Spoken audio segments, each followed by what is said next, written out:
found out treasures are always lost. Pleasures and rage come back. I'm watching you.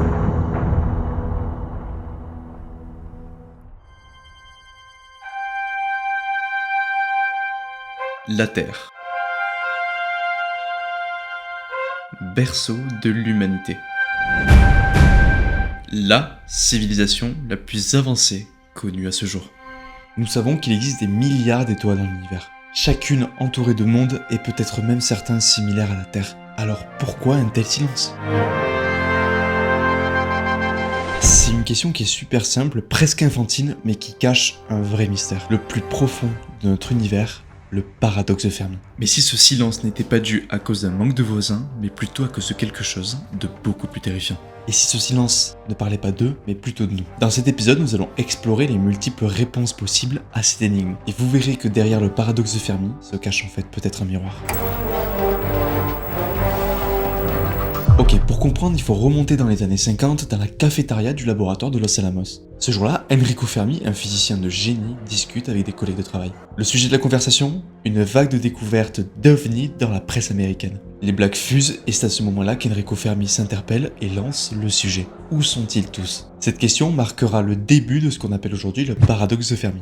Parce qu'en réalité, si l'univers était si ancien que ça et si vaste que ça, il y aurait forcément des civilisations quelque part. Mais aujourd'hui, nous n'avons aucune preuve. Ce paradoxe repose sur une contradiction fondamentale. Notre galaxie pourrait être entièrement colonisée en seulement quelques millions d'années grâce à des vaisseaux autonomes ou des sondes par exemple.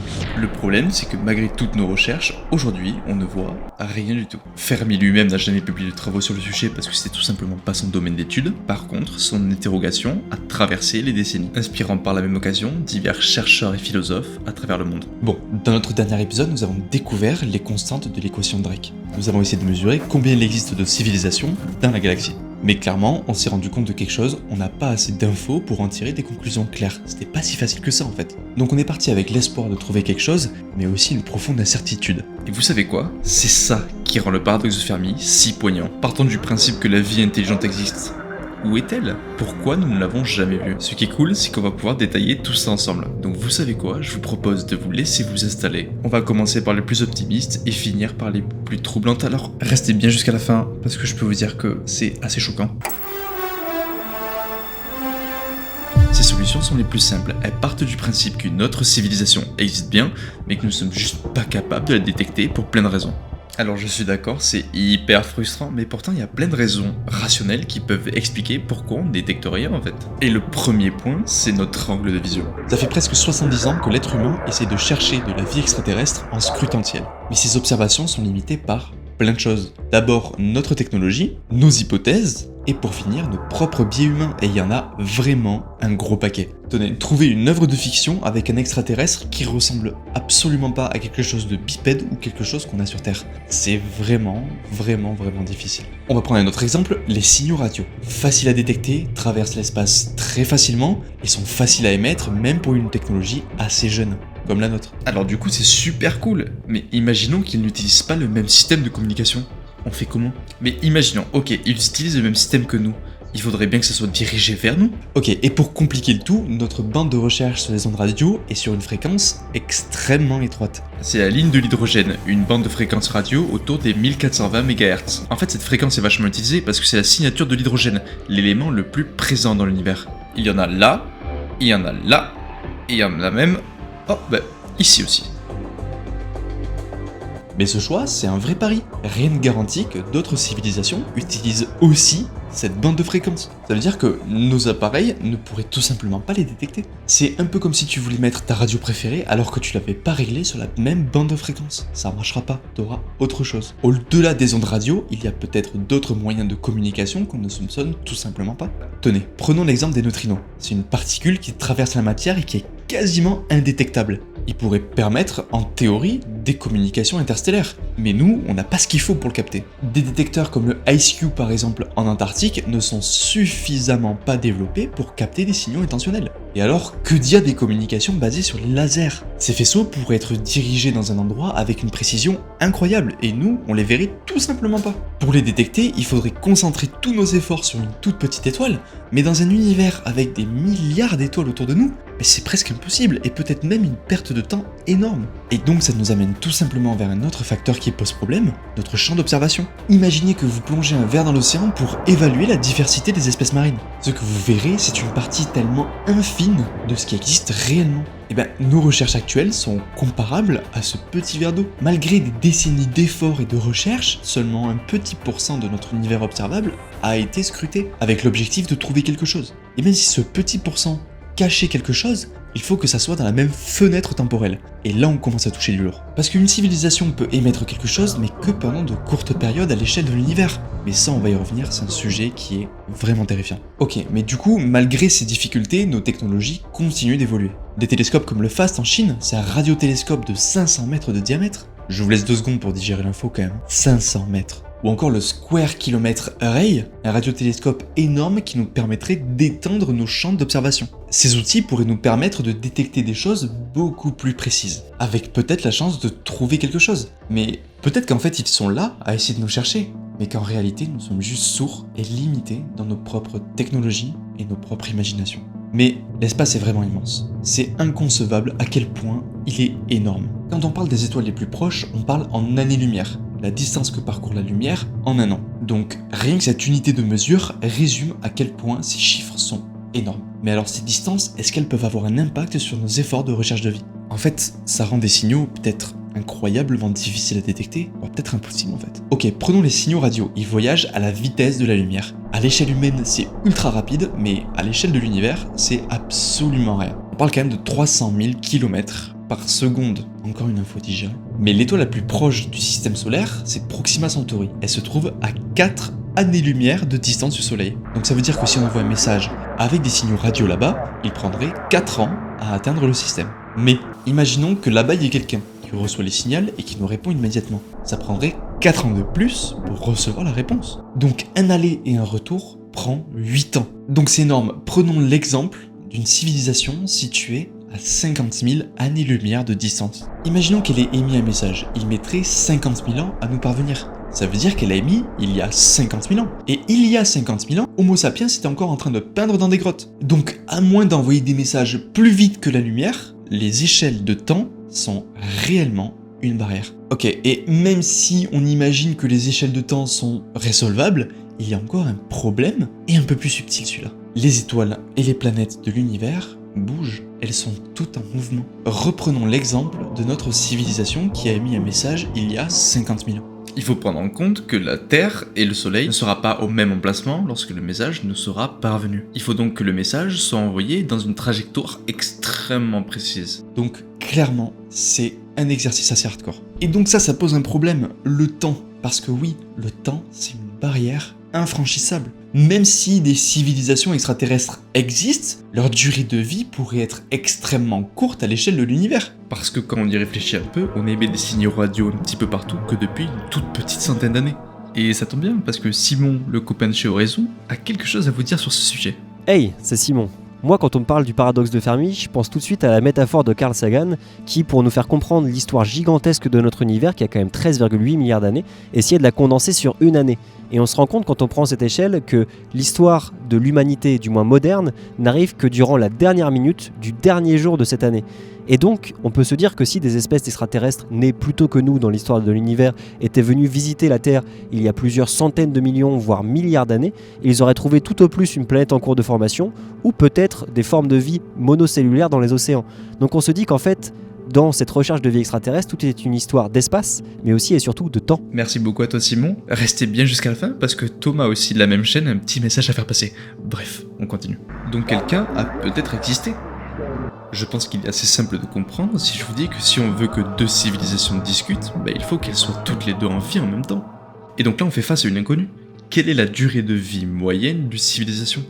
Si c'est quelques centaines d'années, c'est ultra court. Si on est sur du 10 000 ans aussi, c'est assez compliqué comparativement aux 13,8 milliards d'années de vie de notre univers. C'est vraiment un gros problème. Mais ça ne signifie pas que la recherche est vaine. Elle nous rappelle juste que notre vision est incroyablement petite dans un univers vaste et ancien. Pour chaque étoile que nous scrutons, il en existe des milliards d'autres que l'on n'a pas regardées. Donc si les signaux que nous cherchons sont si rares, ça ne signifie pas qu'ils n'existent pas. Ça signifie qu'on doit continuer à chercher et persévérer. Peut-être que la réponse arrivera dans des millions d'années, mais au moins elle arrivera. Donc ça, c'était clairement les plus optimistes. On va s'attarder sur les solutions que je trouve assez exotiques.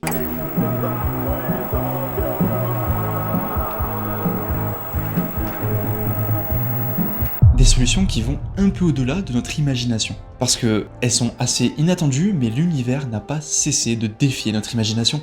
Donc vous savez quoi, je vais vous en énumérer quelques-unes qui sont particulièrement incroyables. On va défier un peu notre imagination et l'univers est super fort pour ça. Parce que peut-être qu'en réalité on a déjà détecté quelque chose, mais qu'on ne sait tout simplement pas que c'est une technologie qui vient d'ailleurs, ou même des signaux extraterrestres. Certains scientifiques pensent qu'elle pourrait se cacher intentionnellement de nous. Elle pourrait être déployée discrètement pour nous observer sans que nous on puisse les voir. Positionnée dans des points stratégiques comme les points de Lagrange de notre système solaire. Mais peut-être que ces sondes ont atteint un niveau technologique que nous on n'y comprend rien du tout. Essayez de faire comprendre à une fourmi comment fonctionne un smartphone. Revenez après. Ça rejoint la théorie du zoo galactique, qu'on nous observe et qu'on essaye d'éviter d'interagir avec nous. C'est des théories que j'aime pas trop personnellement. Pour plusieurs raisons, et pour moi, une autre forme de vie intelligente que nous, ça n'existe pas. De la vie extraterrestre, peut-être, mais pas intelligente. Et jusque-là, on a traité des sujets plutôt optimistes, et il est temps qu'on rentre dans un terrier de lapin qui va nous montrer quelque chose de beaucoup plus sombre, et des théories que je trouve extrêmement intéressantes. Parce que,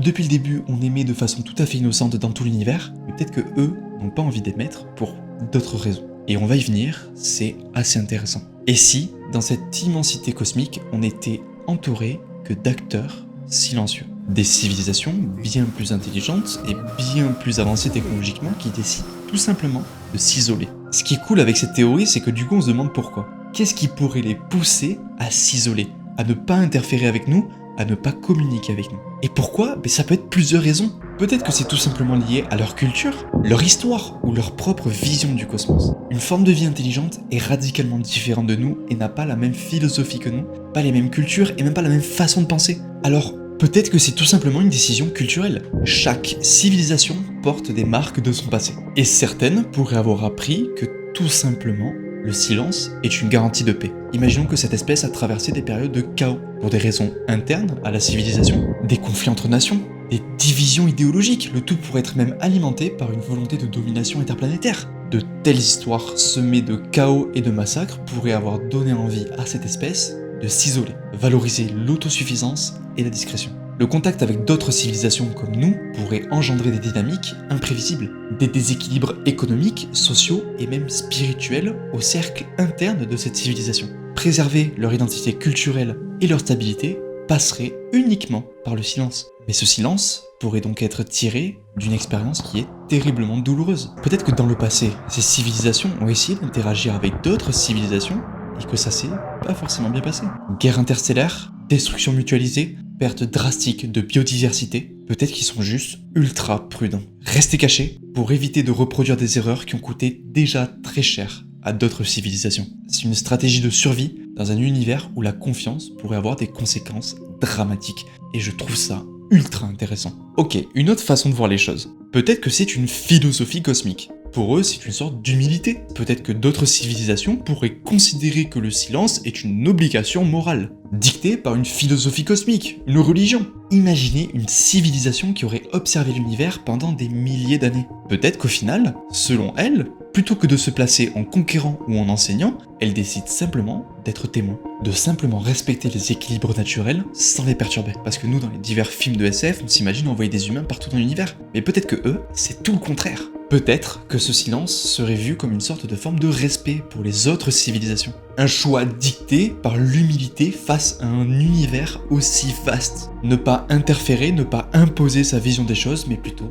regarder les choses se passer, être témoin de l'évolution de notre univers. Je trouve ça super beau. Ce que j'adore avec ces théories, c'est que ces civilisations ne se cachent pas par faiblesse face aux lois inéluctables de l'univers, mais plutôt par choix. Ce silence est peut-être la conclusion d'un choix lié à leur expérience, leurs valeurs, leur philosophie. Et j'adore ça, parce que ce silence force à regarder vers nous. Imaginons qu'elles ont décidé d'elles-mêmes de ne plus émettre pour plusieurs raisons. Ça en dit beaucoup sur nous quand même. Ce silence n'est peut-être pas une énigme, mais une leçon. Une véritable invitation à réfléchir sur nos propres choix et nos propres actions. Et ça en dit long sur le chemin qu'on veut emprunter en tant que civilisation émergente. Et ça c'est génial, parce que quelque chose qui a grandi sur des planètes à milliers d'années-lumière de distance de nous aura forcément une philosophie différente. Déjà que nous, d'un bout à l'autre de la Terre, ce n'est pas les mêmes cultures et pas les mêmes philosophies. Alors imaginez aussi loin. Où les règles d'adaptation et de survie ne sont pas les mêmes que sur Terre, et je trouve ça tellement passionnant. Mais il y a encore autre chose qu'il faut qu'on aborde. Et si le problème venait tout simplement de nos propres limites technologiques? Si on part du principe que des civilisations puissent vivre des milliers, voire même des millions d'années, leur façon de penser,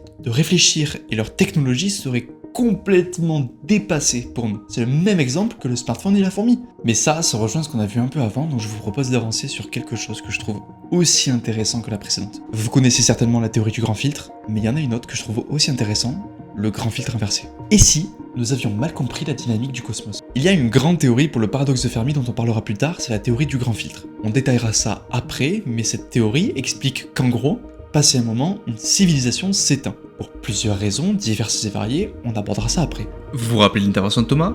Bon, tu l'as compris, tu restes jusqu'au bout. Ce qui est hyper intéressant, c'est que ça explique pourquoi c'est silencieux, mais nous, on ne sait pas où on en est. Est-ce que ce grand filtre est devant ou derrière nous? Maintenant, on va essayer d'inverser la chose. Le grand filtre inversé. Et si le véritable danger venait de nous? Cette théorie, le grand filtre inversé, est en fait assez troublant. L'émergence de l'humanité pourrait représenter une menace pour d'autres civilisations. Imaginons que d'autres civilisations aient détecté notre émergence. Ce qu'elles voient, c'est une forme de vie qui évolue ultra vite en seulement quelques centaines d'années, développant des technologies capables d'altérer son environnement et même le détruire. Nos diverses tentatives d'envoyer des messages un peu partout dans l'univers, nos sondes qu'on envoie dans tout le système solaire et les messages comme Arecibo par exemple. Ces messages, comme le disque de voyageur, pourraient non pas être perçus comme un signal amical, mais bien au contraire. Pour eux, on est peut-être une jeune civilisation qui arrive, émergente et expansionniste, qui pourrait rapidement devenir un facteur de chaos dans la galaxie. Et pour répondre à ça, peut-être que des civilisations ont mis en place un système d'autodéfense. Un système qui pourrait détecter les formes de vie intelligentes et dangereuses pour les neutraliser par la suite. Pour isoler les espèces comme la nôtre avant qu'elles ne deviennent trop puissantes. Ce que j'aime bien avec cette théorie, c'est qu'elle nous montre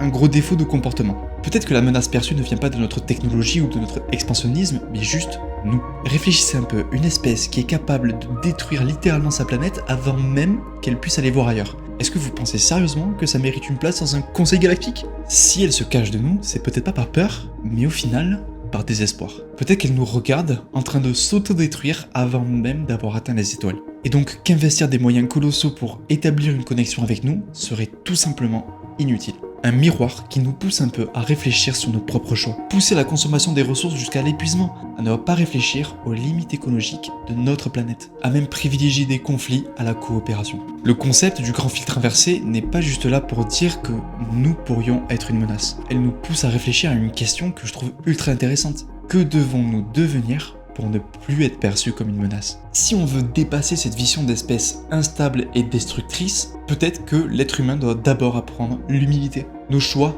les diverses décisions, comment nous interagissons avec notre planète n'est pas uniquement que l'enjeu de la survie avec ces théories, mais que s'ils existent, peut-être la façon de comment ils nous regardent. Et si ce silence révèle une véritable volonté d'éviter l'humanité, c'est peut-être juste un avertissement. Un avertissement sur ce que nous sommes aujourd'hui et ce que nous risquons de devenir. Le paradoxe de Fermi, c'est pas juste une question. C'est pas juste un « où sont-ils tous ?». C'est un miroir qui nous pousse à regarder nos propres fragilités, nos choix et nos erreurs sous un autre angle. Le grand filtre inversé n'est pas juste un obstacle à franchir, c'est juste une invitation à évoluer, à appréhender d'autres manières de réfléchir et de penser pour peut-être un jour être digne de l'univers que nous rêvons tant depuis le début de l'espèce humaine.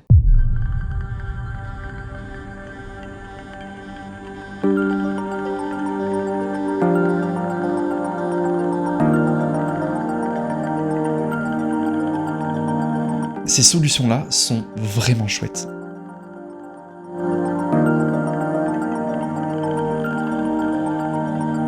Parce qu'elles nous poussent à regarder autre chose que simplement les lois de la physique. Et elles en disent beaucoup sur nous. Mais maintenant, on va passer au pessimiste. Parce que les solutions pessimistes au paradoxe de Fermi ne sont pas seulement des réponses. Elles sont aussi un avertissement. Elles reflètent nos propres limites, nos propres peurs. Et c'est pour ça que je trouve les solutions pessimistes si intéressantes. Parce qu'elles ne suggèrent pas que nous sommes seuls dans l'univers. Elles suggèrent qu'il y a une barrière infranchissable qui finit inévitablement par réduire des civilisations au silence.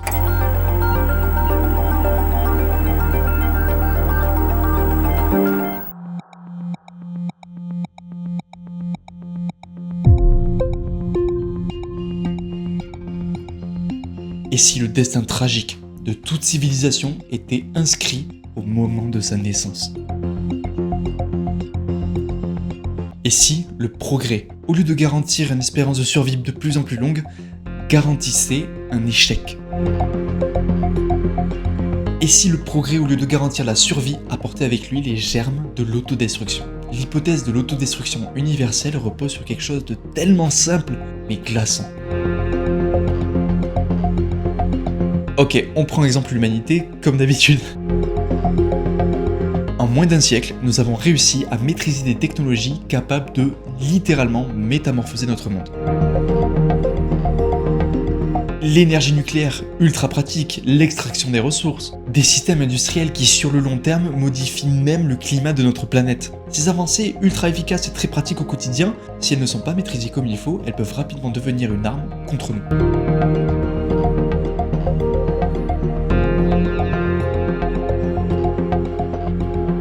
Les armes de destruction massive comme des bombes atomiques, symboles de puissance d'un pays, montrent surtout la capacité de l'humanité de s'autodétruire en juste un claquement de doigts. Et ce scénario est universel. Toute civilisation technologiquement avancée pourrait être confrontée au même dilemme que nous. Ce que nous voyons aujourd'hui comme une opportunité, peut-être que ces civilisations pourraient les avoir expérimentées et les auraient aussi peut-être menées à leur chute inévitable. Mais les armes, c'est juste une toute petite partie du problème. L'autodestruction pourrait aussi venir d'un effondrement écologique. Ok, on a juste à regarder autour de nous. L'exploitation des ressources a mené à une déforestation massive. L'extinction de milliers d'espèces et un bouleversement climatique global. Une civilisation obsédée par le progrès pourrait très rapidement atteindre un point de non-retour.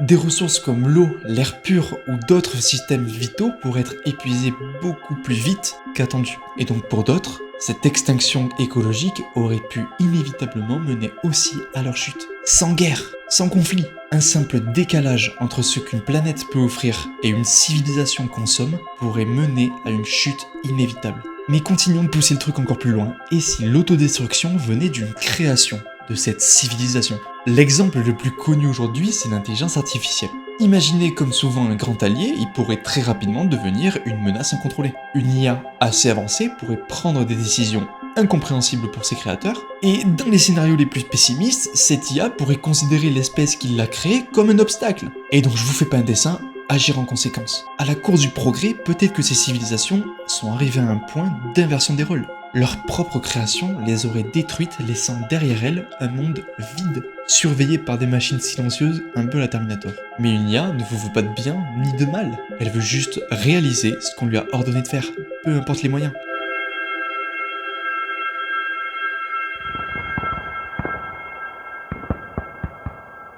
Et enfin, un dernier sujet qui est peut-être universel et qui serait malheureux si c'est le cas, c'est les conflits.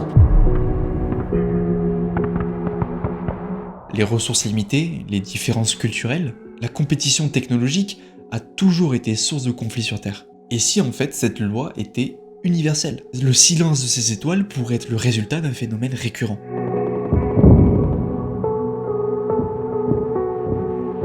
Une fois qu'une civilisation atteint un niveau technologique suffisant pour discuter avec d'autres espèces, elle entre aussi dans une phase où elle est capable de s'autodétruire. On revient sur les armes nucléaires de tout à l'heure.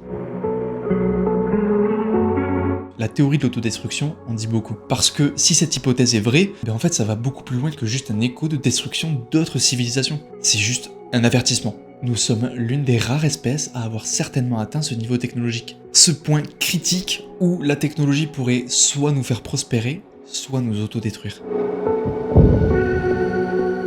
Chaque décision que nous prenons aujourd'hui sur notre environnement, nos conflits et nos priorités technologiques aura des conséquences à l'avenir. Et ça va déterminer si nous faisons partie des civilisations qui vont disparaître comme toutes les autres, ou si nous allons nous élever dans un autre rang.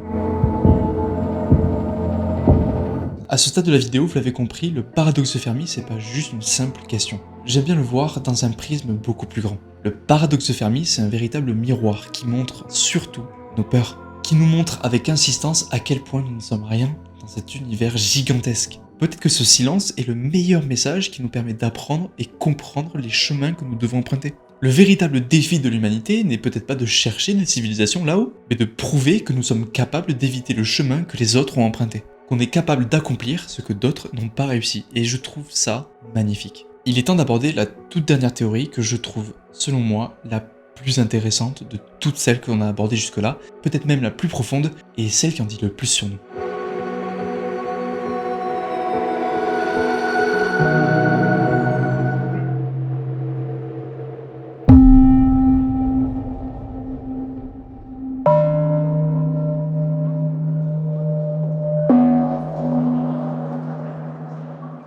À chaque étape de notre histoire, le progrès est synonyme de survie. Des premières tribus jusqu'aux plus grandes cités d'aujourd'hui, nous avons appris à communiquer et à développer une véritable civilisation. Mais la complexité est un véritable jeu dangereux. Plus une civilisation devient avancée, plus elle se rapproche d'un point de bascule. Un seuil où à chaque nouvelle couche, à chaque nouveau problème résolu, crée un véritable poids qui va finir par tout s'écrouler.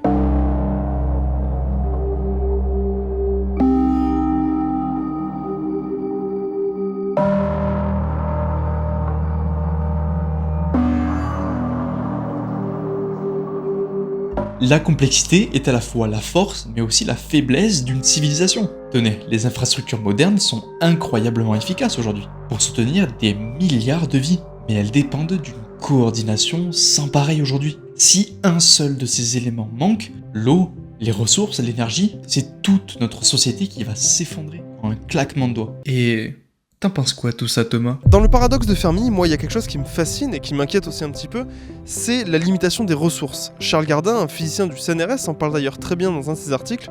C'est tout simplement quand une espèce vivante naît sur une planète, comme l'humanité, comme nous, eh bien elle vient forcément perturber l'écosystème en place, perturber la quantité de ressources disponibles. Nous, par exemple, nous l'avons vu, des espèces vivantes ont disparu, certaines ressources viennent à manquer, et des ressources essentielles, comme celles qui nous permettent de nous nourrir, comme l'oxygène, comme l'eau, pourraient un jour venir à manquer, ce qui finalement viendrait à nous condamner nous-mêmes. Donc une espèce qui vient au monde sur une planète pourrait elle-même involontairement indiquer sa date de péremption sur place et donc forcément limiter sa capacité à évoluer et à venir à l'encontre d'une autre espèce. Merci beaucoup Thomas, on reparle de ces cas en fin de vidéo. Pour une civilisation galactique, ses besoins sont encore plus énormes. Imaginez une société qui doit gérer des systèmes entiers, des flottes de vaisseaux spatiaux gigantesques ou même un réseau d'intelligence artificielle connecté. La moindre défaillance pourrait avoir de véritables conséquences dramatiques, entraînant une spirale hors de contrôle. Et ça, c'est dû quand une civilisation progresse, ses besoins en énergie explosent. Tenez, par exemple l'humanité. Depuis la révolution industrielle, les besoins en énergie ont explosé réellement. Si cette tendance continue à monter comme ça, on atteindra un jour un pic de consommation astronomique.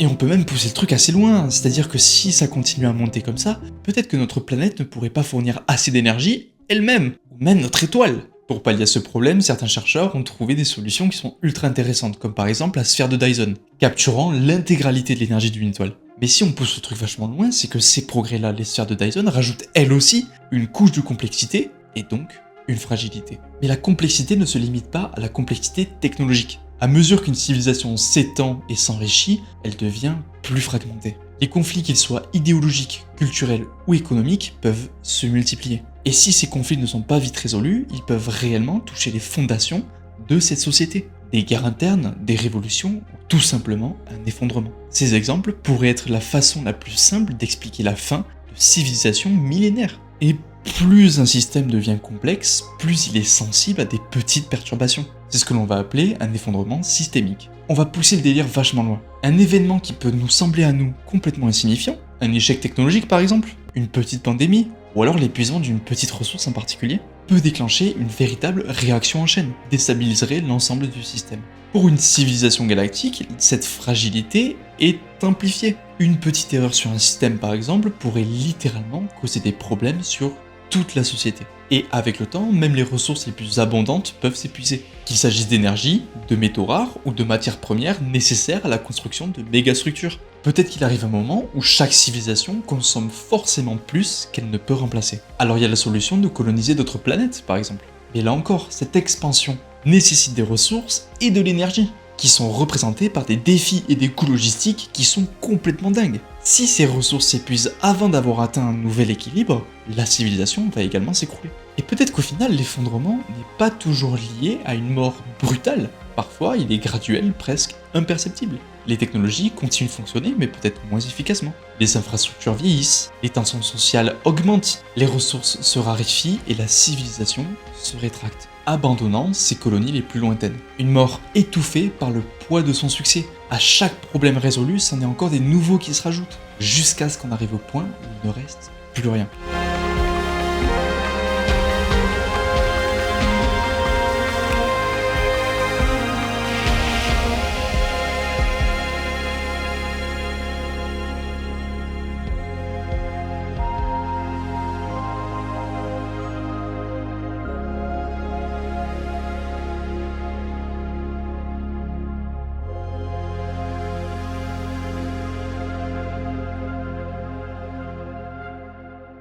Ce scénario est peut-être le plus effrayant de tous, parce qu'il nous rappelle à quel point notre propre société, comme tous les autres, est vulnérable. L'histoire humaine regorge d'exemples dans ce genre. Que ce soit le grand empire romain antique ou encore les crises modernes, en réalité, on n'est pas si différent des civilisations hypothétiques que nous, on s'imagine. La question en fait va beaucoup plus loin que ça. Est-ce que c'est vraiment sommes-nous seuls? Mais c'est plutôt est-ce que nous aussi on peut éviter de devenir une voix éteinte? Et c'est peut-être ça le point final. C'est peut-être cette proximité avec notre histoire que je trouve cette dernière théorie comme la plus intéressante. La complexité n'est peut-être pas forcément le plus beau et ça demande de réfléchir et de travailler ensemble. Donc vous l'avez compris, le paradoxe de Fermi c'est pas juste une simple petite question que l'on se pose tous quand on regarde les étoiles. Selon moi, c'est un miroir. Un miroir qui nous force à examiner notre propre existence, nos forces et surtout nos fragilités. Ok, et pour moi, si la vie intelligente est si rare qu'elle le prétend, c'est tout simplement peut-être parce que nous sommes des pionniers. L'une des premières civilisations à avoir atteint ce niveau technologique.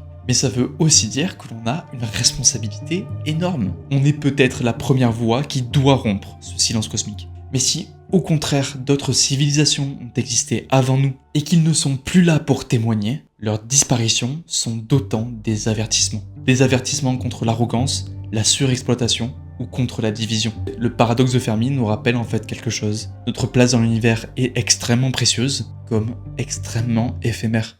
Et donc en toute logique, on se pose une question.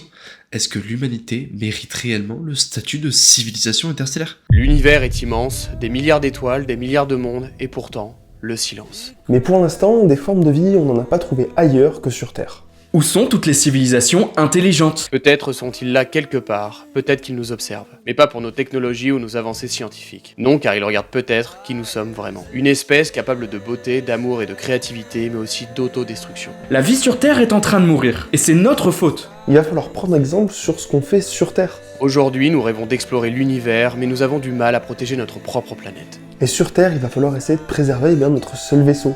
Ça va être arranger les conditions climatiques, environnementales. Une civilisation comme la nôtre, qui prend possession d'une planète, doit être basée sur un recyclage parfait, une consommation circulaire où rien ne se perd. Préservons notre petit caillou bleu. C'est le berceau de la vie, mais c'est aussi là que sont réunies les conditions idéales pour qu'on puisse s'épanouir, humains, mais aussi les espèces animales et végétales. Sans biodiversité, sans écosystème, on va pas commencer à se nourrir de cailloux. Nous cherchons à communiquer avec les étoiles, mais nous sommes souvent incapables de nous entendre entre nous. Essayer d'avoir une harmonie entre les êtres vivants et cesser tous les conflits qui font que l'humanité se détruit elle-même. Comment espérer rester unis avec des gens qu'on ne verra jamais à des années-lumière de nous si on n'arrive même pas à vivre en harmonie avec nos voisins?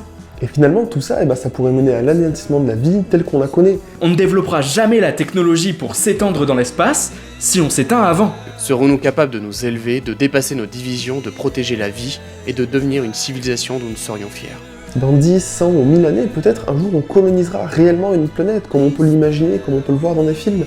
Mais on n'en est pas encore là. Serons-nous un jour légitimes d'y aller? Alors respirez un bon bol d'air frais, continuez à lever les yeux vers les étoiles, à apprendre plein de choses sur l'espace, mais aussi à préserver notre planète. La vraie question n'est pas où sont-ils, mais quand serons-nous prêts à être vus? Wires and chains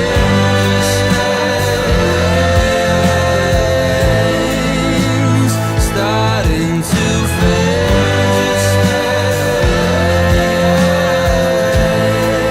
It feels like a game.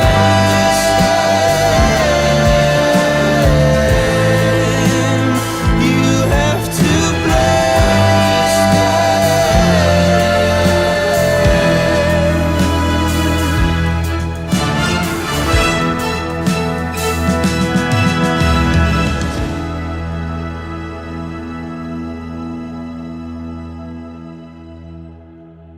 Si nous voulons chercher, découvrir et peut-être un jour répondre aux questions que nous nous posons aujourd'hui, nous devons d'abord affronter les défis qui menacent notre propre existence. Parce que peut-être que la plus grande menace n'est pas une autre forme de vie extraterrestre, l'intelligence artificielle ou même l'univers. Peut-être que cette plus grande menace, c'est tout simplement nous. Mais garder cet élan d'espoir est quelque chose d'extrêmement important. Parce que peut-être que ce silence, en réalité, a beaucoup d'autres choses à raconter. Et c'est pour ça que dans le prochain épisode, nous plongerons dans les efforts de l'humanité à essayer de trouver une réponse, à essayer de rompre ce silence. Des projets comme le SETI qui tentent depuis des décennies à trouver une réponse à cette question. Sommes-nous seuls dans l'univers? Et si non, et ben alors, où sont-ils tous? Et qui sait? Peut-être qu'en fait, au bout du fil, il y a vraiment quelqu'un qui attend. Et à travers les diverses solutions que nous avons vues aujourd'hui, il y a une question qui résonne en particulier. Sommes-nous capables d'apprendre des leçons de l'univers? Si ça vous a plu, vous l'avez compris, abonnez-vous. Mettez-moi en commentaire votre théorie préférée. Et sur ce, aventuriers, aventurières, on se voit plus tard.